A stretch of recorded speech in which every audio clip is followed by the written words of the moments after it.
Oi gente, esse é o ArchiCast número 94, meu nome é Adilson. Bom, o uso da tecnologia da informação no planejamento das cidades não é algo propriamente novo, mas nunca houve tantos recursos computacionais apoiando os processos de concepção, desenho e gestão das cidades. A conversa de hoje parte do princípio de que estamos ligados direta ou indiretamente à aplicação de tecnologias da informação na prática da arquitetura e do urbanismo, e traz como exemplo o desenvolvimento de um sistema que recomenda e dá suporte a processos de projeto urbano. Para nós, será uma oportunidade de entender melhor essas questões que são exploradas de forma mais detalhada no livro recém-lançado Métricas Urbanas, Abordagens Paramétricas no Planejamento de Bairros e Cidades Sustentáveis. O autor desse livro está aqui para conversar sobre ele e outras coisas, que é o Fernando Lima, doutor em urbanismo pela Universidade Federal do Rio de Janeiro e professor na UFJF. Boa noite, Fernando. Obrigado por você estar aqui e parabenizar aí pelo prêmio que você ganhou na sua tese de doutorado, que se transformou em livro. Boa noite, gente. Obrigadão aí pelo convite. Olá a todos, olá Lili, olá Rafa.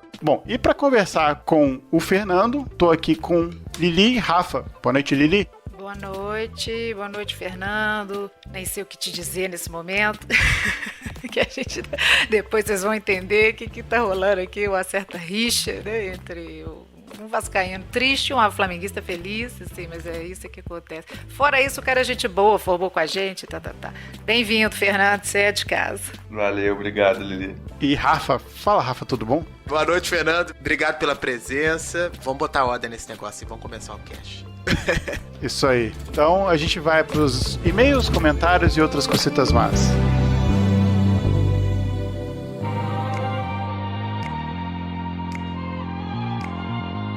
Começamos com mais uma leitura de comentários, recadinhos e outras cositas más. Tô aqui com a Lili. E aí, Lili, tudo bom? Tudo bem, e você? Tudo jóia. Tava com saudade de você aqui na leitura de comentário. É verdade. Ando ausente da leitura de comentários. Rafael assumiu a posição de copiloto oficial, mas vamos que vamos. Lili, como é de praxe, como a galera pode entrar em contato conosco? Bom, pode mandar recadinho pra gente lá no nosso site, archicast.com.br, deixando comentários sobre os episódios ou sobre o cast de uma maneira geral. Nas nossas redes sociais, no Facebook ou no Instagram, né, procurar a gente lá, @archicast. Já com o nosso nome consegue entrar em contato fácil com a gente também, manda uma mensagem inbox ou não, o que quiser, comentando as fotos. Pelo bom e velho e-mail também, a gente acaba recebendo muito por ali, né? No contato @archicast.com.br, e por enquanto é isso. Se a gente passar na rua e cruzar com vocês, pode cutucar e conversar com a gente também. Também pode nos abordar na rua. Por favor, só faça isso de forma não escandalosa.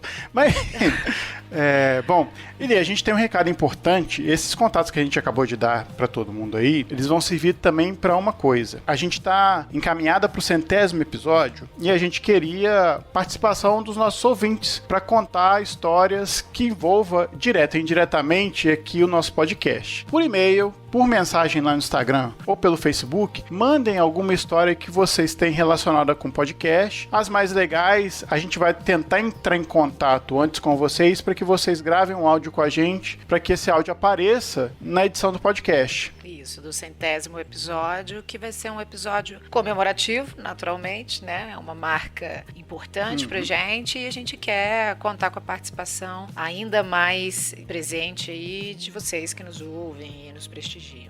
Isso aí. Se tiver uma história que esteja relacionada com o conteúdo, ou uma história engraçada da hora que você estava ouvindo o nosso podcast, qualquer história assim que seja divertida, a gente quer ouvir vocês e quer que ela esteja presente também na edição 100ª do nosso podcast. Muito chique, sim. Estamos ansiosos aí, aguardando essa participação, curiosos para ver como é que a gente pode interagir mais dessa forma, né, com as historinhas que virão, e aguardando. Isso aí. Então escrevam pra gente, não se esqueçam. Nosso e-mail, de novo, é contato@archicast.com.br, e procure o nosso perfil no Instagram, no Facebook, mandem mensagem por lá também. Vocês sabem como é que funciona. Certíssimo também. E se a galera que se preferir, às vezes, fazer um áudio, entre em contato com a gente pra gente tentar viabilizar isso também. Lá no Instagram tem como mandar o áudio. Pelo próprio Instagram, né? Isso.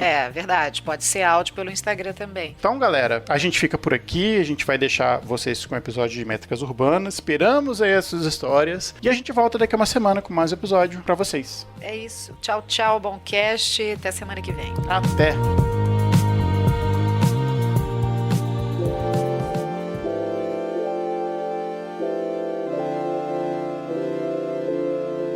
Bom, Fernando, para falar de métricas urbanas, a gente acha mais interessante a gente voltar um pouquinho para falar de outros conceitos, né? Aí um desses conceitos são as cidades inteligentes, né? Ou que a gente chama de smart cities. E essa ideia tem surgido um debate sobre o futuro das cidades, né? A gente consegue falar de algumas tecnologias ou instrumentos que a gente pode descrever como básicos aí do conceito de cidades inteligentes? A ideia de cidade inteligente, ela passa por alguns conceitos, né? O conceito mais clássico seria aquele que estabelece a utilização de recursos de internet das coisas relacionados à gestão da cidade, da sua infraestrutura, de energia, buscando sempre uma utilização mais sustentável. Assim, é comum a gente achar esse tipo de definição, né? Eu prefiro pensar que a cidade inteligente pode ser compreendida como um sistema de pessoas, sabe? Sistemas de pessoas que interagem e que estão, de alguma maneira, buscando utilizar os serviços, materiais, energia, e principalmente fazer um uso mais estratégico da infraestrutura de maneira a ter acesso a essas informações, né?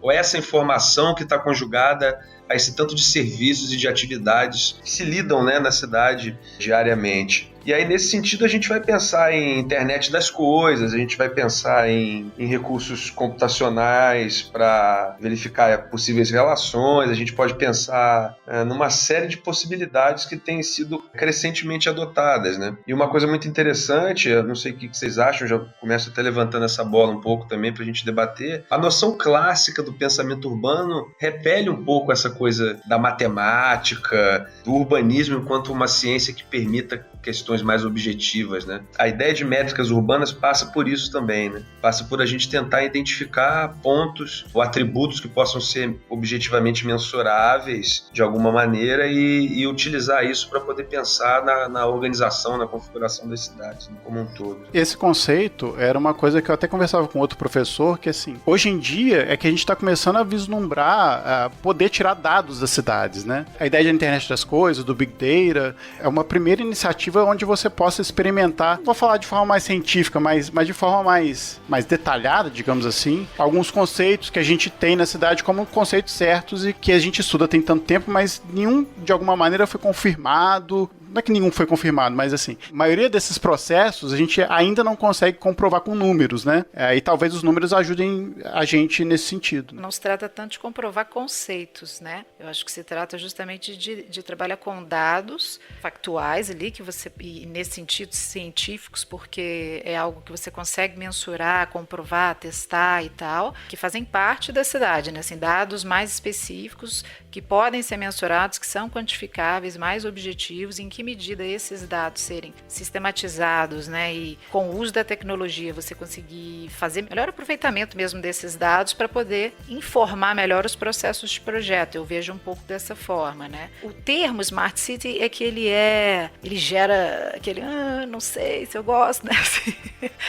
O uso da tecnologia, né, para uma otimização de dados e desenvolvimento de novas tecnologias, inclusive, para poder adaptar, por exemplo, aplicativos, ou vou usar o termo tecnologia de novo assim, adaptar tecnologias à nossa área, né, especificamente. Não sei se isso é novo propriamente, né, mas o termo Smart City também vem cheio de significado ali também, né? Tem aquela pegada também de city marketing, de ser um slogan, né? Tipo aquela coisa dos leads da vida lá, dos ecologicamente corretos. Tem um pouco isso, né? Eu acho que a academia tradicional reclama disso, né, Fernando? Mais assim. E se a gente for pensar, né, a gente está numa época em que a TV é smart, né? O telefone é smart, tudo é smart, né? E aí as cidades acabaram ganhando essa nomenclatura também, né? Tinha que ser cunhado alguma coisa, né? O que é uma smart city? Mas na verdade uma cidade verdadeiramente inteligente deveria fazer muito mais do que as nossas cidades fazem hoje, né?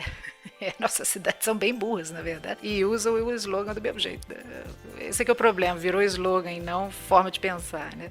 O Pio levantou a bola lá, vocês deram volta e ninguém cortou. Eu vou cortar, hein? Pio levantou, falou que a discussão do urbanismo clássico, ela em tese é antagônica, né? A essa coisa mais pragmática de mensurar a cidade e tal. Então, acho que essa discussão né, que a gente está falando sobre smart cities e sistemas de tecnologia tem a ver com a capacidade de mensurar o espaço, as atividades, né? Então, na verdade, o que a gente tem hoje, a grande virada primeiro, a possibilidade de acúmulo de volume dessas informações que a até então não se tinha, né? Você tinha lá o esboço do papel e hoje você tem, né, teras e teras de informação que você consegue armazenar e processar de maneira extremamente rápida e veloz, milhares de vezes do que a mente humana é capaz, tá? E o Yuval Harari pra falar isso, né? Eu acho que a palavra-chave é a medida, né? E aí a tese do Fernando, que fala de métricas, tem a ver com isso. Se a gente pega lá, né, na origem do urbanismo, né, o Cerdá, ele era um agrimensor, né? O cara que era capaz de ter a medida dos territórios, da cidade, depois ele se tornou, né, ele com todas as suas teorias urbanas, ele estava desenvolvendo sistemas métricos, né, quando ele definia que a altura dos edifícios tinha que ser exatamente a distância das ruas, determinava proporções entre quadras, o que quadras eram distritos, as atividades deveriam variar pela medida dos espaços. Não necessariamente eu estou chamando o Cerdá de um clássico, talvez o Fernando tenha falado, do clássico seria daquele urbanismo mais plástico, estético, né? O Cerdá já pensava em eficiência. Na verdade, o que a gente teve foi uma potencialização, uma aceleração da capacidade de organizar tudo que é mensurável, né? E a questão da Smart Cities, eu acho que hoje ela está por trás disso, realmente isso, como a Lili comentou, como um grande pano de fundo de marketing, que precisa se criar, né, taxar, para que na verdade você consiga levar multidões, governos, políticas públicas a mirar para o mesmo horizonte, né, que é de tentar fazer essa cidade mais inteligente e tal. E acabou que eu falei muita coisa, porque eu fiquei por último, mas acho que é interessante a gente se situar no debate em relação ao trabalho do Fernando e tudo que ele desenvolveu, que é assim, quais são então mecanismos, ferramentas de poder lidar com essa mensuração, né, da cidade. Eu acho que é bem isso, deixa o Fernando também complementar, e o que eu vejo também estando lá, fazendo doutorado e tal, a tese do Fernando é uma referência, né, ele também fez doutorado lá onde eu estou fazendo e tal, e ganhou o prêmio, não foi à toa, porque de fato, a gente vai falar sobre isso, né, mas porque de fato conseguiu gerar uma ferramenta mesmo ali, né, que pode ser aplicada. Eu acho que uma das críticas desse urbanismo mais focado no projeto urbano, entendido como desenho, né, e não como análise de processo e tal, vem muito também da nossa experiência anterior ali da época de planejamento, assim, do ramo do planejamento, em que você tinha muito dado, não era um problema de ter dados, você tinha vários dados técnicos, só que eles eram pouco acessíveis, né? E essa dificuldade de aplicar o dado, de analisar e de colocar aquilo em prática, acabava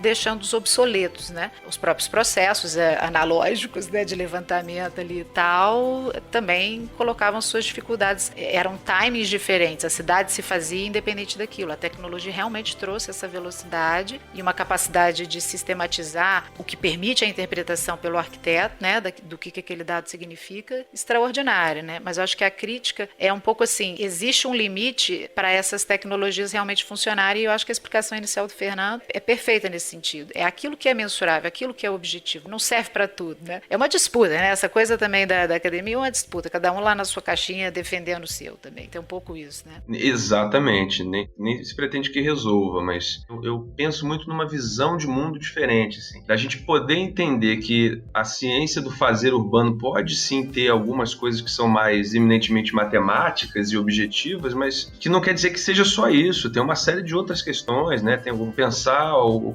processo de projeto urbano é muito diferente do processo de projeto de arquitetura, né? Da quantidade de pessoas envolvidas até a complexidade de problemas a serem resolvidos e até de dados envolvidos mesmo, né? E isso que eu acho que é uma coisa importante a gente pensar. Mas eu passei um pouco de aperto no início da tese, porque na academia a gente vê isso, né? Por diversos momentos, não, isso não vai dar certo, não é bem esse o caminho e tal. E foi muito importante também sair do Brasil para ver visões diferentes, né? Essa dificuldade é uma pergunta até, é um pouco também da escola onde você estava, não, assim, que tem, a escola tem a sua linguagem ali, né? As suas linhas de pesquisa, as suas crenças a respeito de projeto urbano, que volta e meia se esbarra um pouco com isso que você estava trazendo, né? Até hoje é assim, né? Lá também eu tenho colegas que estão trabalhando nessa área e tal, de parametrização e tentando trabalhar com dados objetivos, tentando não, conseguindo, mas é sempre visto com uma certa...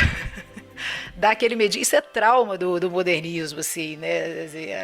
É uma geração que entende o dado objetivo como uma simplificação do complexo, e não é isso, né? Assim, tem coisa que é objetiva mesmo, tem coisa que é mensurável, é dado, é fato, vai lá, mede, é isso. O exemplo da tese do Fernando passa por aí, acho que ele pode falar um pouquinho qual foi o objeto dele, o que ele produziu, pra gente continuar a conversa, talvez. É porque o ponto central da tese são as métricas urbanas, né? Pensar, na verdade, de uma uma certa maneira, sem querer ser muito pretensioso, mas é querer, de uma certa maneira, abrir as portas desse pensamento, ou pelo menos reforçar essa ideia de uma abordagem que pode ser utilizada como suporte a tarefas de projeto, de planejamento urbano, que requeram algumas questões mais objetivamente mensuráveis, como eu disse. E aí, nesse sentido, assim, o principal é pensar. Na tese, especificamente, eu trabalhei com desenvolvimento orientado pelo transporte, que é um modelo de desenvolvimento urbano, talvez seja hoje um modelo queridinho utilizado principalmente nos Estados Unidos, na Europa também, mas principalmente nos Estados Unidos como uma resposta àquele tipo de cidade predominantemente construída e obtida nos Estados Unidos com relação ao automóvel como o principal modal de transporte, né? E o desenvolvimento orientado pelo transporte pensa no seguinte: olha, a gente precisa organizar a cidade de maneira a permitir que as pessoas tenham acesso ao transporte coletivo, que as pessoas tenham bairros que sejam compactos, que sejam diversificados, que permitam a caminhabilidade. Em tudo isso que eu falei com vocês, a gente consegue achar uma série de aspectos que são quantitativos, né? Então, se eu preciso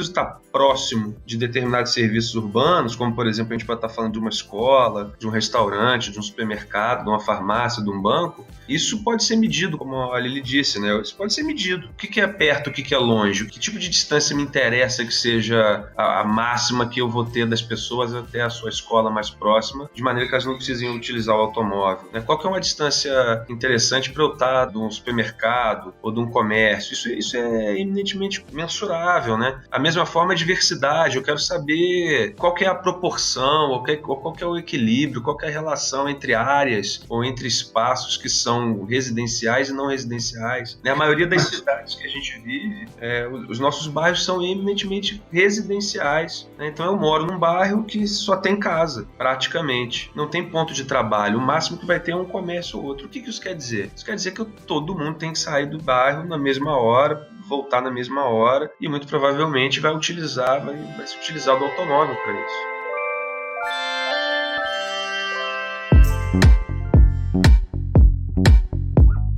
O tipo de métrica que você utilizou, assim, é uma métrica de medida, mas tem outras medidas, né? Se a gente falar em métrica medida, obviamente, mas eu digo assim, a métrica de medida, assim, não é só a distância que você usou como métrica, né? Você usou outros dados também. Porque uma medida ela não trabalha sozinha, né? Ela também depende de outras medidas para complementar uma coisa com a outra, né? Porque às vezes não adianta, né, você medir, por exemplo, a distância de alguma coisa, né, entre duas coisas, se você não tem outros dados, como, por exemplo, a quantidade de pessoas que passam ali, enfim. Mas você pode tentar explicar um pouco isso melhor. O que a gente fez foi trabalhar com desenvolvimento orientado pelo transporte. O desenvolvimento orientado pelo transporte tem 4 princípios que a gente identifica, que são mensuráveis e que são base para a orientação do DOT, que seriam acessibilidade ao transporte, que significa que as pessoas têm que estar próximas a pontos de transporte coletivo, caminhabilidade, nos mais diversos aspectos, desde iluminação, sensação de segurança, qualidade da pavimentação da rua, mas no caso específico da nossa pesquisa,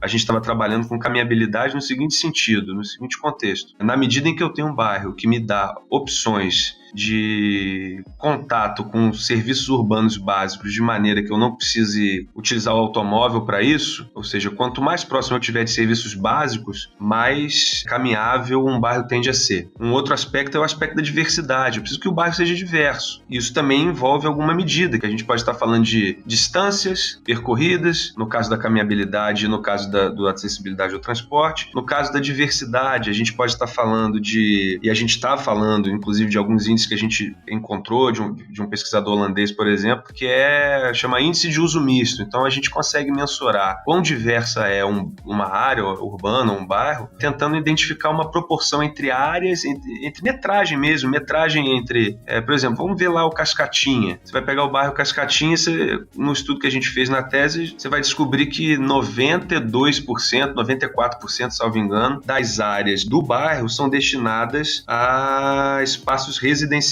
e o restante a espaços não residenciais. E é um desequilíbrio muito grande. E como eu disse, o que significa dizer que as pessoas que estão naquele bairro precisam sair do bairro para trabalhar, precisam sair do bairro para estudar, precisam sair do bairro para fazer suas atividades diárias. E se esse bairro não tiver, como no nosso caso aqui não tem, uma estação de transporte coletivo, com conexões intermodais, uma série de outras características, significa dizer que além deles terem que sair do bairro, muito provavelmente eles vão sair do bairro utilizando o automóvel. E um outro aspecto que a gente também, uma outra métrica que a gente identifica, que está relacionado com o quarto princípio, que é o princípio da compacidade, que aí a gente procura entender, porque densidade está muito relacionada com Na verdade, tudo isso está interligado, porque não adianta você pensar em ter um transporte coletivo se esse transporte coletivo não tem pessoas que vão dar suporte a ele. Exemplo, não adianta você colocar uma estação de metrô no Bom Pastor, por exemplo, da maneira como o Bom Pastor funciona hoje, ainda que você tivesse dinheiro para isso, porque na verdade você não tem público para sustentar aquele modal. E na tese também a gente apresenta alguns estudos que relacionam a densidade populacional mínima que você precisa ter para determinados modais de transporte. Não dá para metrô, mas dá para um ônibus, dá para um BRT, dá para fazer alguma coisa assim. Então são uma série de medidas mesmo, de parâmetros que a gente tenta identificar e que a gente passou a desenvolver um sistema, um conjunto de ferramentas computacionais que eu falo assim, eu quero fazer uma análise do bairro Cascatinha. Então eu consigo saber, dado o desenho do bairro, uma série de questões que a gente precisa ter de preparar o arquivo, mas feito esse primeiro passo eu consigo saber qual que é o índice de caminhabilidade dele, quais são os índices de diversidade relacionados à diversidade, relacionado à caminhabilidade, acessibilidade ao transporte. E aí a gente usa essa grande quantidade de dados que a gente consegue ter para fazer otimizações e dizer assim, olha, o que eu preciso mudar nesse bairro para que ele performe, vamos dizer assim, de maneira mais interessante sob o ponto de vista do DOT, por exemplo. Então, basicamente, assim, eu acho que falei até muito, mas acho que seria meio que o resumo do que a gente fez na pesquisa. E aí a gente desenvolve essas ferramentas e faz testes em alguns cenários. Um deles foi o bairro Cascatinha, aqui em Juiz de Fora. Você chegou a comparar, por exemplo, cidades ou locais que têm, em tese, boas vizinhanças, com o número que vocês achavam que era adequado para comparar isso com outros locais? Não, mas a gente tem, juntamente com a métrica, a gente tem determinados parâmetros do que seria mais ou menos interessante. Então, exemplo, o ideal é que eu more a, no máximo, 400 metros de distância de todos os serviços básicos que eu preciso. Isso é o ideal, ou seja, o que se refletiria num dos índices que a gente propõe como nota 1, nota máxima. E se eu tiver a mais de 1.600 metros, ou mais de 1 milha aproximadamente, de distância desses serviços, o meu índice é 0. As pessoas tendem a não caminhar nesse sentido. Então a baliza é mais ou menos essa. Se eu estou a menos de 400 metros de distância de uma escola, o meu índice relacionado à caminhabilidade naquela categoria que é escola ou educação, enfim, o que a gente quiser configurar, se eu tiver a menos de 400 metros ou a 400 metros, nota máxima, ótimo, perfeito. Se eu estou a mais de 1.600 metros, nota 0. E se eu estou em alguma coisa intermediária, isso, a ferramenta faz uma espécie de regra de 3 e me permite atribuir um índice, não para o bairro, mas atribuir um índice para cada uma das casas. Então eu consigo saber, olha, uma determinada rua está mais carente de um determinado serviço, ou uma determinada casa está mais carente. Ou outras coisas que a gente pode trabalhar, que é, por exemplo, ao invés de trabalhar com uma média aritmética simples, por exemplo, entre bairros, eu posso tirar uma média do bairro, mas atribuir peso para eles. Vou dar um exemplo. Um lote tem uma casa que mora uma família. O lote do lado tem um edifício que moram 50 famílias, por exemplo. Esse lote não tem que a ele ser atribuído um peso diferente, no sentido de poder dar prioridade aonde a gente tem mais gente habitando, por exemplo. Eu vou jogar a complexidade aí, hein? Complicar o Fernando aí. 400 metros morro acima. A ferramenta entende da mesma maneira? Não. Essa é uma ótima pergunta. De Fora, não é a mesma coisa que em Brasília, por exemplo, Não é exato, é tentar precisar o que é possível, assim, e gerar mais formas de pensar a cidade também, É uma forma de investigação, eu acho também. Não é necessariamente uma ferramenta de solução, é uma ferramenta que ajuda a entender, Sim, exatamente. Eu vim de Juiz de Fora e estava em Lisboa, que também é uma cidade que tem uma topografia complicadinha, vamos dizer assim. O que a gente estabeleceu? A ferramenta é aberta. Então eu consigo fazer o seguinte, a ferramenta faz um cálculo que me permite atribuir um índice, como eu disse, 400 metros, se for a nota máxima, mais de 1.600 nota mínima. Mas a gente tem um sistema de penalização na ferramenta que é o seguinte, eu consigo mensurar qualquer inclinação no trajeto. Então se eu estou andando no plano, eu tenho uma penalização. Se o meu percurso de um ponto A ao ponto B considera 400 metros, mas esses 400 metros são dados numa inclinação X, de 10%, há uma penalização. A grande questão é, quando a gente acabou a tese, eu não tinha conseguido ainda achar nenhum estudo que pudesse me dar, que aí a gente teve que ir na educação física, na medicina, tentar achar assim, quanto que interfere? Se eu ando numa rua que tem 10% de inclinação, significa que é o dobro do esforço? É 10% do esforço? É 5% do esforço? A gente ainda não chegou nesse ponto, apesar até a tese, né? Apesar de depois disso a gente está desenvolvendo a pesquisa, a gente já encontrou alguns estudos que estabelecem uma relação direta entre inclinação e esforço para poder fazer essa penalização, mas a ferramenta faz essa penalização de uma maneira aberta e que a gente propõe de uma maneira simplesmente direta, mas que alguém pode mudar esse critério tranquilamente, quem sabe mexer com a ferramenta, que não é tão difícil, que seria o seguinte, 10% de inclinação, 10% de penalização, 5% de penalização, a gente fez só uma penalização com uma relação direta, que não é o ideal, a gente reconhece que não é o ideal, mas que já é alguma coisa para que a gente não trate de maneira linear essas relações, né? Não é minha área, mas é uma área que me fascina, assim, porque eu acho que ela pode ser muito utilizada também na leitura do território, na leitura do funcionamento da cidade. Eu acho que ajuda a traduzir de uma maneira mais palpável para o projeto uma série de índices de funcionamento que a gente precisa ter, né? Que são levantamentos que na hora que você está pensando no projeto urbano, principalmente, como o Fernando está falando, que é o objetivo dele, né? Você tem muito isso de tecnologia da informação, ou da própria parametrização, assim, né? De elementos para arquitetura, que é um ambiente mais controlado, assim, né? Os objetivos são outros.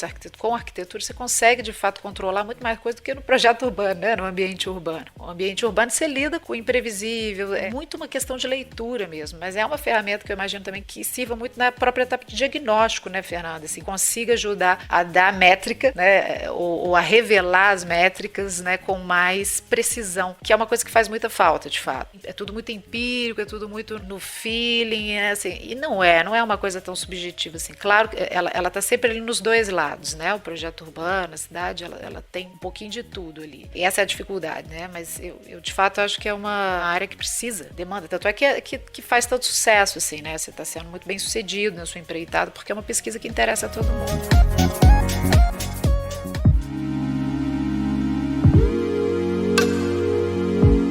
Parâmetros para você constatar uma realidade, né? Você conseguir medir essas questões dentro da cidade, né? É relacionado à caminhabilidade, distâncias, serviços, né? Densidades que você falou. Agora, quando você atribui nota, me parece que já há uma suposição de uma visão de cidade, né? A partir do momento que as inclinações são penalizadas, há uma percepção de que isso é ruim. O que poderia ser ao contrário, por exemplo, numa ideia de cidade saudável, vamos dizer assim, que o fato de ser inclinado, a nota é maior porque você vai estar fazendo um esforço físico e vai estar contribuindo para a sua saúde. Como é que foi, assim, no momento você ter que atribuir juízo de valor para esses parâmetros? Já é uma consolidação de uma visão de cidade, né? E aí ele deixa de ser uma ferramenta de análise e passa a ser, vamos dizer assim, uma ferramenta de proposição e de consolidação de uma visão de cidade. Então, isso também foi uma coisa que a gente discutiu muito durante a pesquisa, porque, sim, passa por esse ponto. O que a gente fez? Num primeiro momento, a gente apresenta o que é o desenvolvimento orientado pelo transporte e o que ele preconiza enquanto cidades mais autônomas, mais sustentáveis, enfim. Nesse sentido, a gente apresenta os princípios do DOT, Desenvolvimento Orientado pelo Transporte, é a sigla, que são basicamente, pelo menos os princípios mensuráveis, são esses 4 que eu apresentei: acessibilidade ao transporte, caminhabilidade, diversidade e compacidade. Então, o primeiro momento é apresentar o que é esse tal de Desenvolvimento Orientado pelo Transporte, o DOT. Num segundo momento, a gente identifica alguns princípios, né, com base em literatura, e dentro desses princípios, quais seriam alguns atributos minimamente mensuráveis que eles têm, porque o DOT passa por uma visão de cidade, é verdade, o Rafael tem razão, passa por uma visão de cidade que faz algum juízo de valor. Eu me reservei o direito de não fazer esse juízo de valor e me apropriar do que outros autores já tinham feito. Então, o próximo passo, depois de apresentados e de encontrados esses princípios e esses atributos, foi procurar entender se, olha, o que alguém está dizendo que pode ser interessante nesse sentido. Olha, então tem o autor tal que está dizendo que o ideal, e aí há o consenso, do Ian Guelph, Cidade para Pessoas, você vai ver que ele fala que uma cidade caminhável tem aí alguma coisa em torno de 500 metros. O que eu consegui de maior distância seria 500 metros, mas tem uma série de autores que vão trabalhar, principalmente pessoal que trabalha com caminhabilidade, que trabalha com educação física, com saúde, né, das cidades, vai falar de 400 enquanto ideal. A gente teve a preocupação de não propor os números, mas de procurar entender depender, dentro de uma pesquisa, de aplicar o que alguém está dizendo, né? Ou alguém de referência estão dizendo. Fulano está falando que, do ponto de vista da caminhabilidade, uma distância considerada como ideal é essa. Do ponto de vista da diversidade, qual que é essa proporção? Também eu não chego a fazer esse juízo de valor, mas tem um pesquisador holandês que chama Van der Hoek, que propôs esse índice, que é o índice de uso misto, que ele fala, olha, quanto mais equilibrado tiver a relação entre áreas não residenciais e residenciais, mais diversificada essa cidade tende a ser. O que não significa que a gente precisa buscar cegamente o equilíbrio de 50%, porque primeiro que uma pessoa que utiliza 1 metro quadrado para viver não necessariamente vai utilizar 1 metro quadrado para trabalhar. Então a gente já não pode passar essa ideia dessa simetria tão rígida, né? E uma outra coisa é que isso também vai depender da vocação do bairro, de uma série de coisas. Mas também esse e os outros índices que a gente usa com relação à distância para o transporte e a questão da densidade, tudo isso foi baseado em índices e indicadores de outros estudos que também já estão validados e que são utilizados em diversos outros estudos da área. O que, na verdade, a contribuição maior do trabalho, eu entendo que seja pegar tudo isso, fazer uma espécie de compêndio dessas métricas e aplicar isso dentro de um ambiente computacional de maneira que a gente pudesse fazer não só análise, mas dentro da análise usando métodos de otimização matemática, que também é uma coisa que a gente desenvolve na tese, que a gente utiliza algumas ferramentas. Assim, olha, então o que eu preciso mudar? Qual seria o melhor lugar para colocar uma escola nesse bairro? Qual seria o melhor lugar para ter uma estação de transporte? Ou considerando que eu tenho tantos lotes vagos, que tipo de uso eu posso colocar aqui? Residencial, não residencial? Qual que é a taxa de ocupação ou o coeficiente de aproveitamento que eu deveria estar colocando aqui para ter uma quantidade de pessoas que vai me dar subsídio para trabalhar com um metrô nesse bairro, por exemplo? Então a coisa funciona um pouco assim. E com relação a essa coisa de, poderia ser interessante fazer a caminhada para o cara se exercitar? Sim, poderia. Mas assim, também tem alguns estudos que a gente encontra assim, a verdade ou pelo menos a verdade é uma coisa muito dura para a gente falar cientificamente, né? Mas o que acontece, o que a gente tem mais indicativos de que na medida em que a pessoa precisa caminhar mais, ou que ela faz algum esforço, ela deixa de fazer isso. E em alguns momentos a gente chegou a pensar assim, não, mas espera aí, se o camarada vai descer, então isso podia ser bom, porque descer é melhor do que andar reto, né? Mas aí a gente chegou à seguinte conclusão, discutindo e vendo alguns outros, não, mas tá bom, eu posso ter até que descer para ir no mercado, mas eu vou ter que voltar subindo. Só completar daquela minha pergunta, assim, que eu acho interessante é que realmente seu trabalho abre um campo de visão para olhar para a questão dos números como um ferramental, assim, fundamental, necessário, né? E assim, que você pode oferecer formas de rearranjar isso de acordo com o contexto, que, por exemplo, esse exemplo que você deu é interessante do morro, né? Agora, se a gente já pega essa lógica e aplica, por exemplo, numa ocupação irregular de uma favela, às vezes é melhor o cara morar lá em cima, porque a vista dele vai ser melhor e ele vai preferir subir a escada e ter a melhor vista, né? E talvez estar fora de uma área de deslizamento. Assim, tô tentando dizer que na medida que você territorializa essa ferramenta, os parâmetros devem ser todos reprogramados, né? Parece que há uma necessidade de uma programação para que esse sistema rode, que ela necessita do humano ainda, né? Ela não é totalmente automatizada, né? Ela não é totalmente automatizada, não deve ser totalmente automatizada, porque tem uma série de coisas, muito interessantes. Se a gente for, assim, tem um método que a gente usa na tese também, que chama otimização multiobjetivo, ou otimização multicritério. É uma questão extremamente matemática de se resolver um problema e que passa por duas questões. Vou tentar dar um exemplo simples. Existe uma relação simples que é o seguinte, olha, eu quero comprar uma determinada roupa, por exemplo, um determinado produto qualquer. Uma otimização simples me diz um critério, que seria, olha, o meu critério para compra é o seguinte, qual que é o mais barato? E aí você fala assim, olha, simples elencar, eu vou comprar o mais barato é aquele que tem o menor preço. Beleza. Resolvi. A otimização multicritério, ela lida com dois critérios de análise, como ou dois ou mais critérios de análise, que são necessariamente conflitantes. O que isso quer dizer? Imagina que você quer comprar um computador. E aí você tem a seguinte questão. Você pode comprar o mais barato, mas você pode também querer comprar o de melhor desempenho. O mais barato, quase que certamente, né, de maneira normal, o mais barato vai ter o pior desempenho e o mais caro vai ter o melhor desempenho. Aí é que tá. Nesse caso, a gente tem dois critérios que são conflitantes entre si. Necessariamente, quanto mais caro, melhor, e quanto mais barato, menos desempenho esse computador. Se eu compro um computador e quero a melhor relação custo-benefício, ou seja, eu quero saber qual que é o melhor computador que eu vou comprar, considerando que eu tenha o melhor desempenho com o menor preço. Isso não é tão simples de fazer o cálculo. O computador vai te dar não uma solução, mas várias soluções ideais, que ele chama de fronteira de Pareto, e é nessa hora que todas as soluções que ele te der, que são várias, elas vão ser consideradas como igualmente otimizadas. E aí você precisa de alguém para interpretar o dado e para te falar o seguinte, olha, obviamente que o computador mais caro é o que tem o melhor desempenho, por exemplo, mas eu não quero comprar o mais caro, ou eu não posso comprar o mais caro. Então, como é que eu vou fazer para entender o que é o melhor custo-benefício? Ou então pensando na cidade, poxa, eu estou pensando aqui, mas eu preciso ter o maior número de pessoas numa determinada área, mas isso é bom por um lado, mas por outro lado isso vai me restringir uma determinada questão com relação à infraestrutura, por exemplo. Então, como é que eu faço para fazer esse equilíbrio das coisas? Esse é só um exemplo de vários, mas a gente tem que pensar,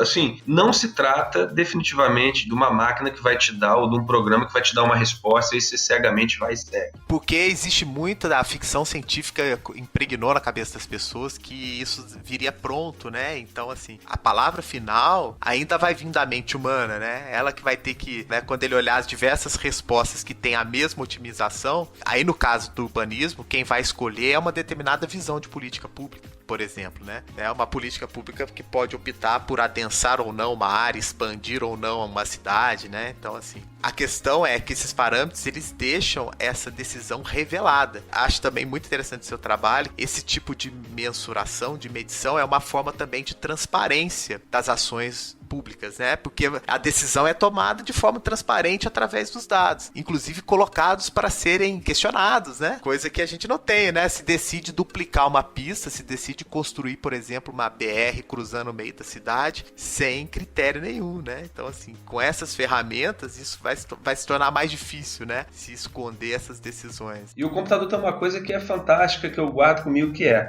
o computador vai te dar respostas tão inteligentes quanto forem as perguntas que você fizer para ele. Se você fizer uma pergunta estúpida, o computador vai te dar uma resposta estúpida. Mesmo. Se não tiver alguém para fazer a pergunta, para saber como alimentar a questão, que tipo de resposta eu preciso entender, a resposta que ele vai te dar pode ser tosca.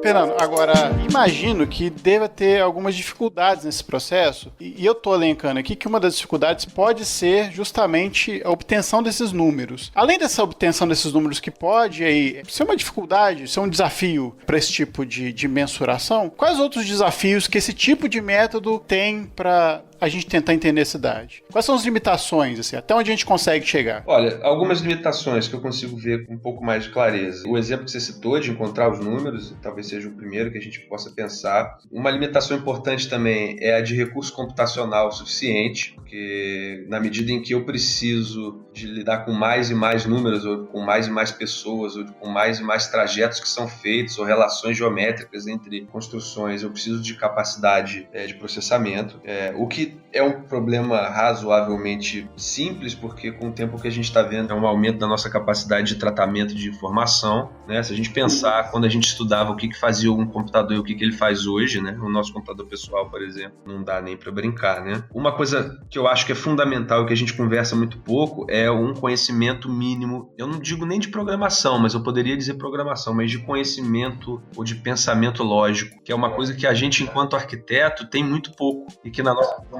não se aborda. Então, também não adianta você achar que esse problema vai ser resolvido por um cara da ciência da computação. Ele vai te ajudar, mas ele precisa ter alguma leitura mínima que a gente possa dar para ele. E isso é muito complicado, e a gente está discutindo ainda muito pouco o que esse novo contexto de instrumental que a gente tem está implicando na formação dos arquitetos, né? E dos urbanistas, obviamente. Então, assim, esses três eu acho que hoje são os que a gente deveria estar pensando. E um outro que também passa, que é de uma maneira interessante, que é uma coisa que tem a ver com um choque de cultura, né? Com relação ao DOT, por exemplo, o DOT preconiza uma coisa que a maioria das pessoas entende como complicado, que é adensar. E que qualquer especulador imobiliário vai ouvir e vai achar ótimo. Vai falar assim, olha, que bom, tem um cara lá na universidade que está falando que tem que adensar. Mas adensar é bom, mas não da maneira como é feita, né? Sem estar acompanhado de infraestrutura, sem estar acompanhado de transporte coletivo, né? Eu acho que a ferramenta se aplica, de fato, ela pode ser direcionada para diferentes intenções de projeto e visões de cidade, né? Assim, ela não é direcionada por uma só. O que vai influenciar nesse ideal que a ferramenta ajuda a medir e ajuda a oportunizar ali, né? Através de testes de projeto, porque isso é interessante também, né? Ela te dá alternativas de projeto, assim, né? Informa o projeto em mais de uma alternativa, inclusive, muito rapidamente, do ponto de vista do que é quantificável, né? Assim, né? Tendo essa perspectiva. Não abrange tudo, de novo, claro, nem é a ideia, é mais uma ferramenta de auxílio à leitura e ao projeto, né? Mas, por exemplo, essa questão do adensamento, o DOT faz isso, não a tecnologia, né? Isso é mais uma questão do DOT, que é uma visão de cidade, né? Do que propriamente da ferramenta que você desenvolve, por exemplo, com as coisas que você trabalha. O DOT é uma oportunidade de aplicar a ferramenta, assim, de testar, né? Essa coisa de inserir as métricas e entender como é, os resultados que isso gera, né? Como trabalhar, mas eu acho que ela é muito flexível, você pode levar isso para diferentes lugares. Essa crítica hoje da cidade compacta, que é uma crítica de fato, porque leva em consideração alguns aspectos e também é uma resposta muito específica a um padrão de cidade, né? Assim, que a gente reagiu a ele, né? Que é a cidade muito espraiada, né? Até ser uma busca de uma certa organicidade artificial, né? Assim, tentando reproduzir absolutamente tudo. É fruto das críticas pós-modernas, né? Assim, ela é uma resposta, a resposta que a gente está dando conta por enquanto. À medida que isso vai acontecendo, venha os problemas, normalmente, né? A cidade é um experimento, é um projeto em aberto, né? Uma obra aberta igual as novelas da Globo. Hoje em dia, você, atrás da audiência, é meio isso. Achei que você ia citar o Humberto Eco, você cita. Vai lá, Helena. Não, Carlos. Mas você vê. Ué, você não cita, mas não. Carlos Rafael, até parece. Eu realmente entendo mais de Manuel Carlos do que de Humberto Eco. Aí você me pegou, de fato. Né? Assim, o que eu vou falar do Humberto Eco? Não sei. Diz você aí o que ele está dizendo sobre esse assunto. Mas, por exemplo, só para dar um outro exemplo, hoje você tem um pensamento de uma cidade mais horizontalizada, assim, que ocupa um pouco mais de território, do ponto de vista da paisagem ecológica, do paisagismo ecológico, questões das próprias mudanças climáticas, a necessidade de eu ter áreas livres e manejáveis. A visão de cidade muda em função dos acontecimentos, vai sempre mudar, né? O DOT talvez não sirva para quem tem essa visão, mas não quer dizer que a ferramenta não possa ser aplicada com outras métricas, né? Assim, o input, sei lá se esse é o nome, a informação que eu boto dentro do negócio é que comanda um pouco, né? O que aquilo vai gerar. Mas eu penso que a questão do DOT pro Fernando, vê se eu tô errado, Fernando, serviu para ele como uma espécie de tabuleira onde ele ia rearranjar todas essas cartas, né? Esse trabalho dele pode se expandir para várias coisas aqui, tá falando-se de caminhabilidade, densidade, pode se partir para a questão de território e meio ambiente, né?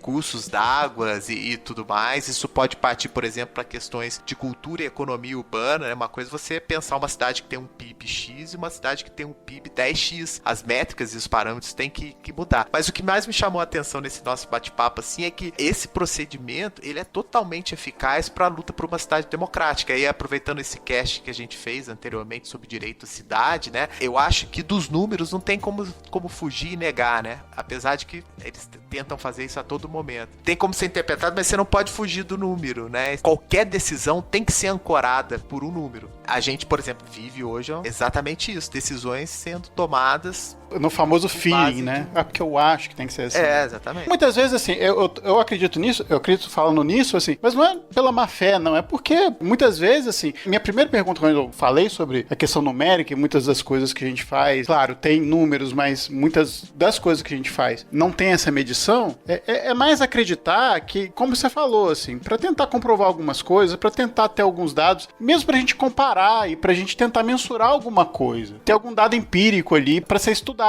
Se esse dado, né, vai ser usado de uma maneira ou de outra, assim, isso é uma outra questão. Eu acho que primeiro, quer dizer, eu acredito, não sei o que vocês acham, mas primeiro é conseguir tirar esses números para tentar fazer alguns paralelos. Se isso mais para frente vai se desenvolver como uma metodologia real de conseguir vincular esses números à eficiência ou não de partes da cidade, né? Eu acho que mais pra frente talvez o Fernando escreva um pós-doc a respeito, né? A cidade é formada e feita por um jogo de forças totalmente antagônicas, distintas, e o que comanda a construção da cidade, no fim das contas, são as forças que têm mais poder, né? Em determinados momentos, né? E hoje a gente vive um sistema que é o sistema do capital. Então, quem tem mais capital tem mais poder. E muitas das decisões são tomadas com um discurso de acessibilidade a todos, mas, no entanto, se você for analisar numericamente as decisões, elas são contrárias ao discurso. E um sistema, o que permite um planejamento aberto, né? Uma obra de Manuel Carlos, visível, transparente, editável, manipulável,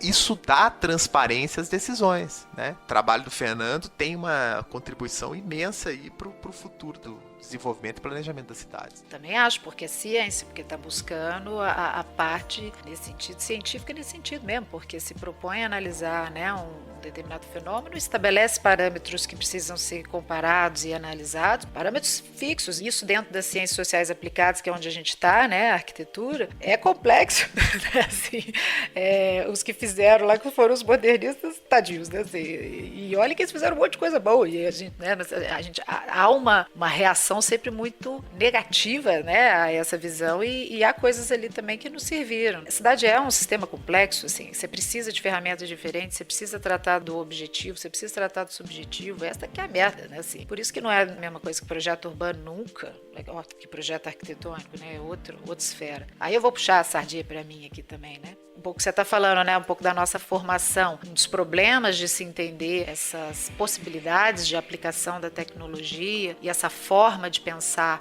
projeto, né? Que é uma forma de pensar o projeto, sim, né? Essa limitação que às vezes a gente tem. Isso tem lá na academia, porque na prática eu acho que já está comendo solto, né, Fernando? Assim, isso já é utilizado, né? Assim, eu acho que ninguém tem dúvida de que funcione, que a gente precisa aplicar a tecnologia a gerar dados mais específicos. Não faz sentido isso, né? Eu acho que isso é uma coisa que a gente discute mais lá na academia mesmo, assim. Tudo bem, não está refletida na nossa formação, né? A academia que eu digo pós-graduação mesmo, a galera que está pensando em pesquisa, está gerando conhecimento, não só pós-graduação. A graduação era para ser assim, mas não é, né? Na verdade não é bem assim. A graduação hoje ela replica um modelo também, né, do que a gente acha que é o trabalho do arquiteto e do urbanista. Eu acho que há um pouco também assim do medo do arquiteto perder a autonomia, né, assim, uma certa vaidade e uma certa insegurança quanto ao próprio mercado de trabalho, enquanto vê isso também como uma ampliação, como você vê e como de fato é, e não tem volta, né, vê com uma certa resistência assim de campo mesmo, né, falar, pô, mas se for só inserir dado ali, o arquiteto não precisa fazer, né, como você falou, eu preciso do arquiteto para interpretar, né, eu preciso do arquiteto para saber a qualidade da informação que eu vou oferecer, né? E eu preciso saber ter objetivos claros de como que eu vou usar, senão fica um ótimo método mal utilizado, né? Eu costumava brincar com meus orientadores no seguinte sentido, assim, chegou um ponto que a gente meio que entendeu que o ponto central da pesquisa era trabalhar com a lógica das métricas urbanas, né? E o DOT acabou sendo um estudo, um objeto de estudo que me permitiu desenvolver essa lógica, porque ele tinha uma série de características que eram interessantes para a implementação computacional. Mas ele não necessariamente é o foco da coisa. E na própria conclusão da tese também do livro, a gente fala, olha, a ideia de métricas urbanas transcende o conceito do DOT, de maneira que eu posso pensar em utilizar essa mesma abordagem para trabalhar com outras coisas. E a gente desenvolveu também, lá no nosso programa de mestrado, né, em ambiente construído, com o Felipe. Alô, Fio, um abraço. Foi meu orientando de mestrado, ele desenvolveu um trabalho que ficou muito bacana, dentro da lógica de métricas urbanas, mas trabalhando questão de desenvolvimento urbano de baixo impacto, com questão de drenagem. Então ele usou o pensamento central de tentar achar o que seria uma métrica, do que seriam atributos que podem ser mensuráveis, para desenvolver uma ferramenta que te permite mensurar e analisar uma área e também propor modificações ou alterações ou questões de projeto. Ficou muito interessante a dissertação dele e está com um artigo também aceito para publicação numa revista portuguesa, salvo engano, e em breve deve sair sobre isso também. Abordando métricas urbanas, mas não está passando pelo DOT.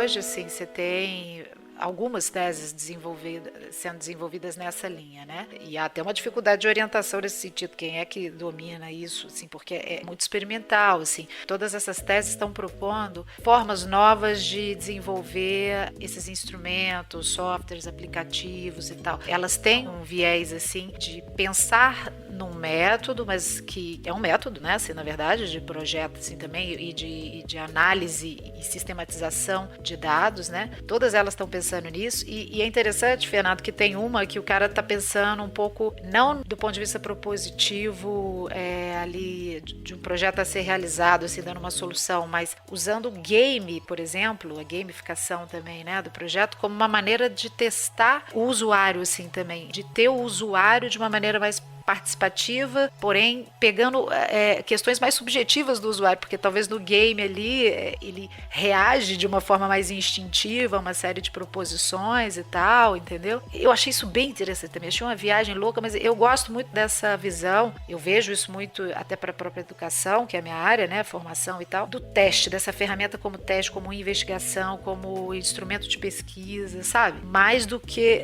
Eu acho interessante que eu acho que ele trabalha com coisas exatas, e eu acho que ela tem que trabalhar para ajudar a gente a entender melhor o que é o objetivo, porque há padrões, há questões objetivas, há o certo e o errado, né? Em algumas coisas. Não tem como. Falar isso aqui também é outra coisa que a gente não pode falar de jeito nenhum, né? Você fala, é um problema, mas nós estamos aqui na academia, estamos aqui num bate-papo, e eu acho que há mesmo. Tem coisa que a história mostra, sei lá, né? Assim, os dados mostram por repetição, né? Tem coisa que não funciona, que a gente já sabe que não funciona, que aprendeu por experiência, então pega isso, né? Tem coisa que funciona, que por experiência também já funcionou. Isso é ciência, né? Você parte de um precedente e testa, comprova, tenta ver a falha desse precedente, enfim. Mas tem que partir de alguma coisa mais exata, né? Nesse sentido, eu acho bem legal, assim, partir desse exato e testar para ver o subjetivo. Tipo assim, até para testar o subjetivo. A coisa do game é um pouco isso. Como é que você bota a participação das pessoas também? Elas podem te informar essas métricas de alguma maneira, né? Eu consigo tirar do subjetivo alguma coisa a ser aplicada? Isso é um drama. Esse meu colega, aliás, que está fazendo isso, coitado, tá enroladíssimo, porque não é uma coisa fácil. Não sei se ele consegue fechar uma tese assim, mas que é uma investigação interessante, né? É um problema para a tese dele de doutorado. Eu tô falando um pouco isso também, porque eu não sei se eu te falei, Fernando, na época, se é uma coisa até mais nossa, paralela aqui, mas tudo bem, depois se vocês acharem que não, a gente corta. Mas eu fiz um estudo da tese do Fernando, que culminou no livro e com algumas diferenças, que foi numa disciplina minha de metodologia. Eu te falei, né, na época. Você chegou a comentar comigo, Eu também, quando fiz essa disciplina, eles pediam pra gente meio que dar uma dissecada numa tese e tal. Eu imagino que tenha sido isso que você fez. É isso. Aí a gente não olha, você não estuda tanto o conteúdo da tese, porque não dá pra ler a tese inteira, né, assim, mas é um pouco assim, como é que ela é organizada para você perceber os tipos de pesquisa que você pode ter, né? E a sua é muito diferente e muito exemplar nessa coisa de fazer testes mesmo, né? Você testou um monte de coisa, você tinha a fase lá de testar a ferramenta, desenvolveu uma ferramenta, aplicou, né? Assim, teve que escolher o DOT como um ponto de partida, digamos ali, mais amigável, né? Assim, porque a sua tese já é uma tese de contestável, então você foi num terreno ali que era um terreno que te dava subsídio para trabalhar, né? E um certo respaldo teórico ali, né? Tem isso também, não é? Não adianta você querer fazer, que é um pouco o problema desse meu amigo, eu acho que ele tá querendo o difícil fazer a ferramenta a partir do subjetivo total, entendeu? Aí não adianta, né?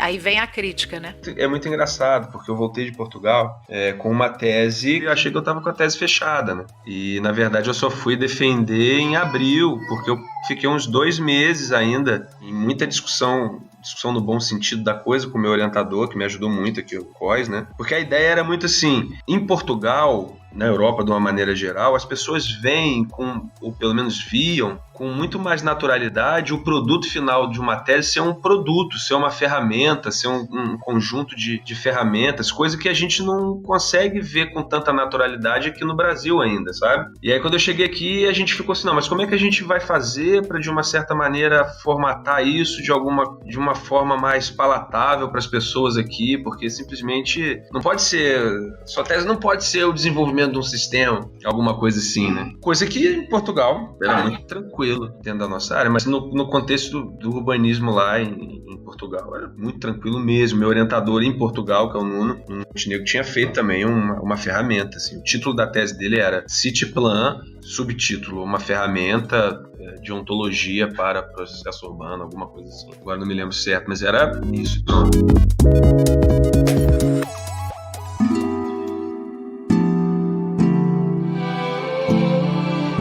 Fernando, você tem convivido aí não só com dissertações de mestrado, mas também turmas da graduação e grupos de pesquisas, né? Como é que você tem visto, assim, o que você tem estudado? Como é que as pessoas têm observado esse método, esse jeito de ver a cidade? E como é que você tá vendo frutos disso, assim? Os alunos têm discutido isso? A abordagem tem sido interessante? Fala sobre o depoimento, assim, sobre a experiência de passar essa metodologia para frente, digamos assim, né? Óbvio que, como qualquer coisa na vida, tem muita coisa que é muito boa e tem algumas coisas que não são tão boas. O que eu vejo como muito bom é uma aceitação crescente, assim, tem orientando de mestrado, principalmente, alguns meninos têm trabalhado comigo em iniciação científica na graduação, que têm abordado isso e têm se interessado pelo tema. A gente tem uma equipe que tem feito coisas, estamos estudando, estamos usando as ferramentas aí para ver outras questões da cidade. Na tese eu abordei o Cascatinha, mas depois chegou a trabalhar o Bom Pastor. E hoje eu estou orientando um mestrando que está trabalhando, quer fazer uma espécie de mapeamento de densidade e diversidade de Juiz de Fora, um mapeamento computacional. Então a gente tem muita coisa acontecendo muito bacana. Então a gente vai ter, em breve, aí vai ter dados sobre o centro, sobre os bairros mais populosos da cidade. Como é que estão esses indicadores de densidade, de diversidade na cidade, que a gente não tem, né? O máximo que a gente vai conseguir são indicadores de densidade populacional, mas não de densidade construída, né, geométrica e tal, que diz muita coisa pra gente. Isso é muito bom, isso tem acontecido. Por outro lado, a gente tem ainda um obstáculo razoavelmente significativo, que é a questão da nossa formação, a questão de visão de mundo, de mundos, que eu acho que a gente ainda está muito aquém do que poderia estar, no sentido de que tem pessoas que não se interessam ainda, ou que se interessam, mas não tem esse background, não tem esse repertório de pensamento lógico, de pensamento matemático, permita a gente trabalhar de uma maneira mais holística isso tudo. Então isso talvez seja o maior obstáculo, assim, é não ter ainda a disponibilidade de pessoas na quantidade que eu gostaria. Mas o que tem chegado uma turma muito interessada e que está trabalhando muito bem e que vai render muito fruto. Então, são os dois lados dessa mesma moeda. Fico imaginando que, assim, a expansão do seu trabalho, né, que você escolheu para a vida, a sua sementinha aí do doutorado, eu acho que deve ser muito bom você ter essa oportunidade de trabalhar com outros estudantes, né, e que você possa conduzir. Eu acho que uma das coisas fundamentais desse tipo de investigação também é a forma como esses dados são capturados e tal. Isso depende de uma rede de pensamento diferentes, né? Tem muitas coisas a serem pensadas, desde a coleta e captação dos dados até o seu processamento, para depois a sua análise crítica, e isso se transformar em um processo de decisão, de planejamento urbano. O seu trabalho se desdobrando como pesquisa, eu acho isso muito interessante. E qualquer informação nova, manda pra gente ficar inteirado aí, porque eu acho que o seu tema, o seu trabalho tá aí do topo das prioridades aí, das discussões contemporâneas de planejamento urbano. É como diria, né, vou citar de novo o Yuval, né, hoje em dia quem tem os dados tem o poder. Eu queria conversar mais, eu acho fantástico até.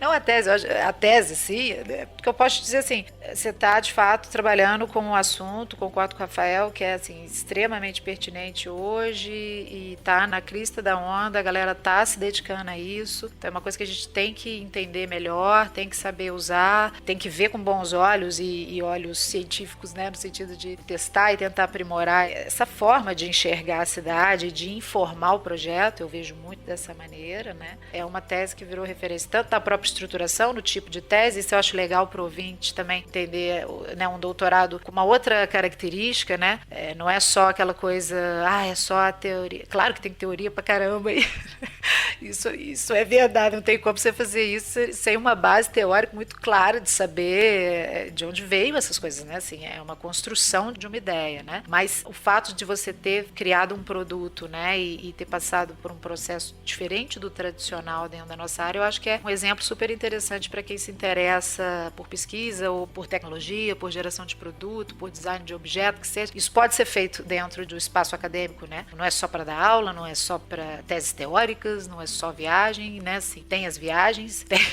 tem teses conceituais que estão ali lançando novos saberes mesmo, a partir dos quais depois a gente vai buscar novas ferramentas, né? Mas uma tese que busca ferramenta é muito pertinente, assim, tá muito em voga mesmo, é impressionante, só se fala nisso. Tanto é que agora o Fernando tá indo dar aula fora, inclusive, aí, por mérito, né, assim, dele, da construção da pesquisa e do conhecimento dele. Parabéns, pra mim, eu acho fantástico, assim. Quero conhecer mais de fato para poder ter mais intimidade com esse universo, que não é a minha, mas vai ter que ser.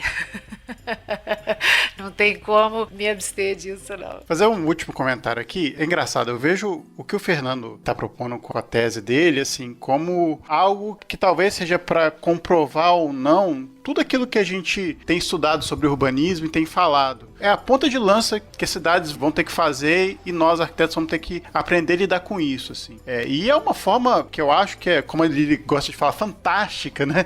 De você enxergar a cidade por esse viés, assim. E ele é extremamente necessário. Possibilidade, né? Que a gente está nesse mundo onde a computação ela tem um poder gigantesco, né? E a coleta de dados também ela é muito importante. Mas eu acho que o Fernando, assim, tá muito bem empenhado em passar para as pessoas que, apesar de parecer um bicho de sete cabeças, ele é necessário para que a gente entenda realmente o que a gente está falando muito de teoria, né? De que é uma cidade mais densa, uma cidade melhor do que uma cidade espraiada e por quê. Claro que existem as discussões sobre regionalismos, né? E questões culturais que abrangem isso tudo, mas eu acho que isso é fundamental até para a gente poder comparar, para saber se o que a gente está fazendo é o melhor mesmo. E eu acho que é fundamental isso. E Fernando, você está de parabéns por ter conseguido, assim, fazer de uma coisa que parece muito complicada, né? É uma coisa bastante objetiva e que está colhendo frutos disso, né? Ganhando prêmio com a sua tese, indo, né, estudar fora, como a Lili falou. E eu acho que, assim, dá mais uns 20 casts aqui sobre várias pontas desses assuntos aí que você pode abordar com esse tipo de proposta.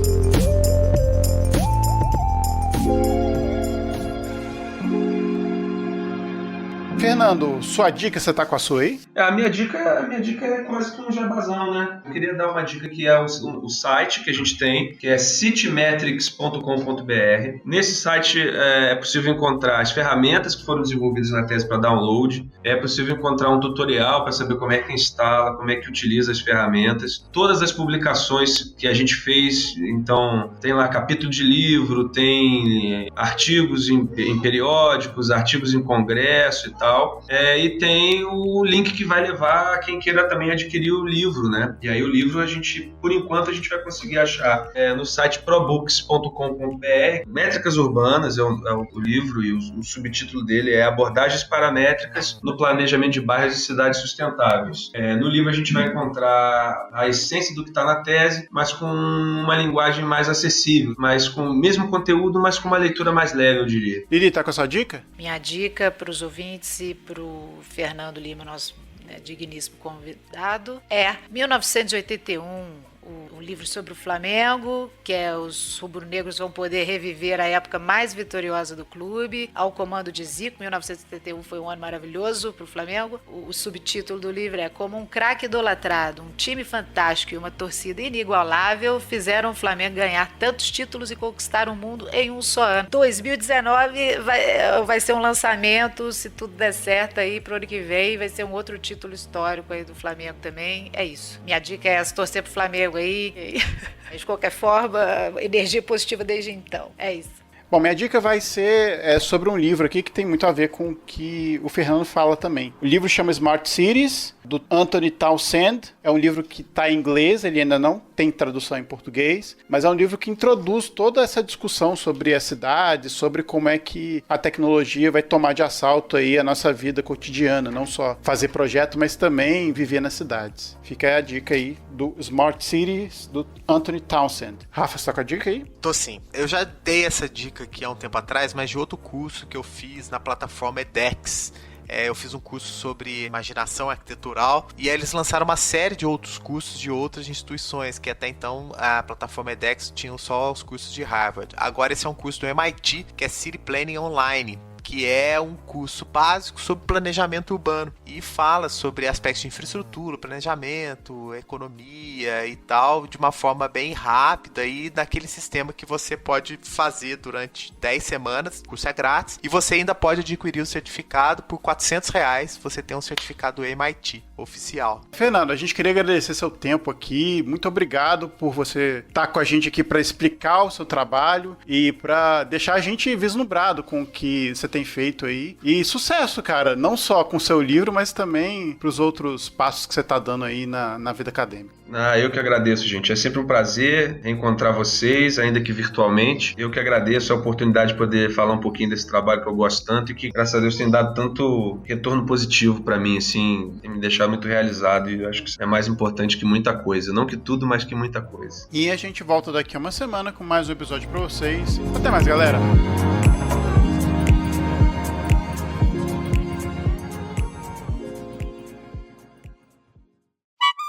Opa, tô não, cara, eu tive uma crise de riso aqui, É que ele falou, não, tudo é smart, aí eu lembrei da minha manicure. Que ela usa smart na hora de pintar a unha, assim. Rafael, você tá fraco de piada, cara. Nossa Demorei até pra entender. Nossa senhora. Smart.